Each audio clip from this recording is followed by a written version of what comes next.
49 वर्षीय अनिल कुमार महर्जन जन्मजातै अस्टियोपोरोसिस रोगका बिरामी हुन्। यस रोगले हड्डीहरू अत्यन्तै कमजोर बनाउँछ। सामान्य ठक्कर वा लडाइँले पनि हड्डी टुट्न सक्छ।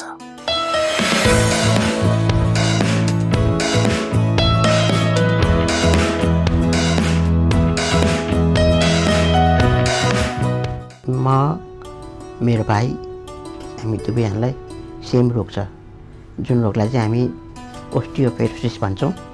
यो चाहिँ हड्डी सम्बन्धी रोग हो।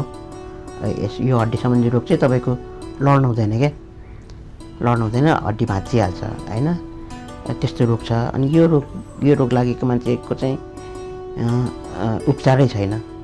बाल्यकालमा साथीभाइसँग खेल्न मन लाग्थ्यो उनलाई, तर बारम्बार लड्ने र ठक्कर खाने हुँदा उनको हड्डी भाँचिन्थ्यो।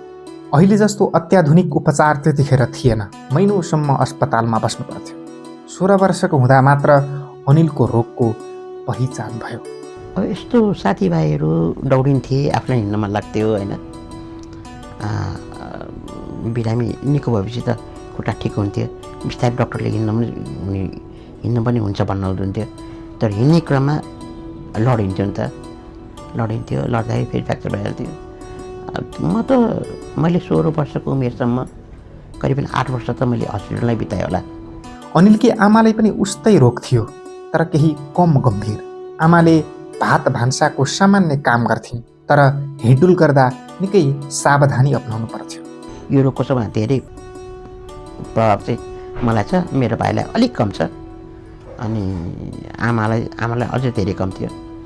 आमा हिँड्न सक्नुहुन्थ्यो, घरको कामहरू अनि भात भान्सा गर्न सक्नु, भान्सा खानासाना गर्न सक्नुहुन्थ्यो आमाले। त्यस्तो गाह्रो थिएन। पछिल्लो समयमा चाहिँ अनि जब उहाँको एज पनि पुग्दै गयो, अनि पछिल्लो समय चाहिँ उहाँले 8-10 वर्ष चाहिँ हिँड्न सक्नु भएन। अनिल खासै विद्यालय गएनन्, धेरै जसो अध्ययनमै निर्भर भए।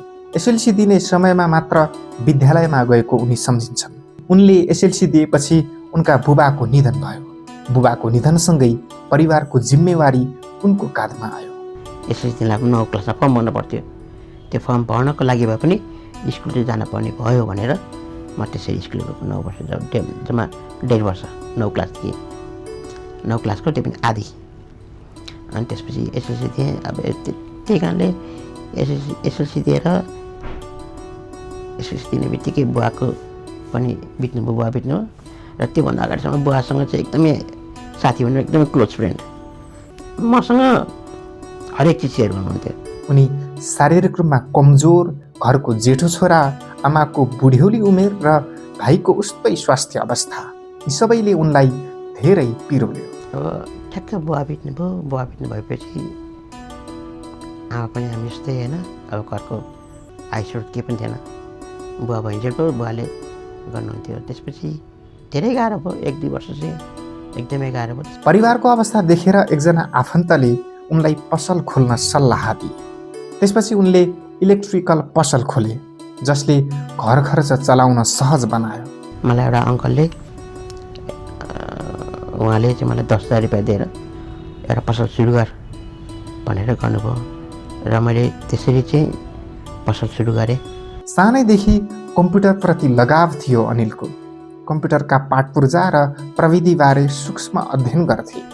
अनिल यही स्वभावले कम्प्युटर सिकाउने इन्स्टिच्युटमा पढाउने भए।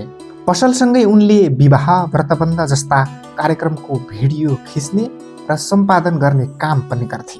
तर भिडियो अपेक्षा अनुसार नभएपछि गुनासो आउन थाल्यो। सिप नसिकी गरेको कामबाट ग्राहक सन्तुष्ट नभएपछि उनले भिडियो एडिट गर्न सिके।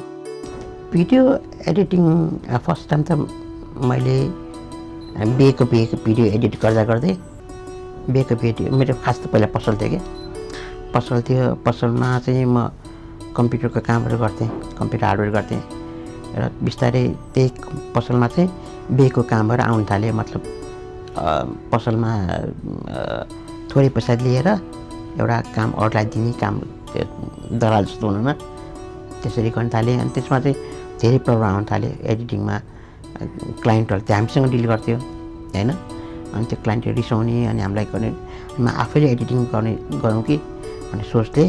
अनि एउटा बिहे एडिट गर्न सुरु गरेँ र एडिट गर्दा गर्दै बिस्तारै बिस्तारै अहिले यो लेभलसम्म आइपुगेँ।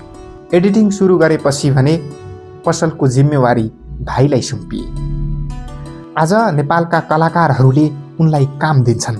उनी अरू मानिस जस्तो सजिलै हिँडुल गर्न नसके पनि ग्राहकहरू घरमै पुग्छन्। अब अहिलेसम्म जतिजनासँग कामहरू गरेँ होइन, उहाँहरू डाइरेक्टर साहबहरू सेटिस्फाई हुनुहुन्छ मसँग, मैले गरिदिएछु। अब नर्मल्ली गर्नु सक्ने स्टोरी टेलिङ त हो नि एउटा, तपाईँले दिएको स्टोरीलाई कसरी दर्शकसम्म पुर्याउने, दर्शकले हेर्दा त्यो पिक्चरलाई आहा भइदियोस्। र सबभन्दा ठुलो कुरा चाहिँ माथि हेर्नुहुन्न क्या, आफ्नो तलतिर हेर्नुपर्छ क्या। म उहाँ तल कस्तो कस्तो मान्छे छ बिचरा भन्ने हुन्छ नि, उनीहरूलाई सहयोग गर्नुहोस् बरु होइन। अनि यो सक्सेस छ, म योसँग पुग्छु भने चाहिँ माथि हेर्नु भएन। तपाईँ आफै माथि पुग्नुहुन्छ बिस्तारै, आफ्नो कर्म गर्दै जानु न होइन, आफ्नो काम कन्टिन्यू गर्दै जानुहोस्।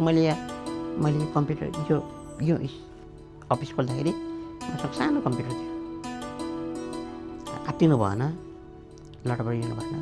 बाटो हो, आफ्नो गन्तव्य हो, गइरहनुपर्छ।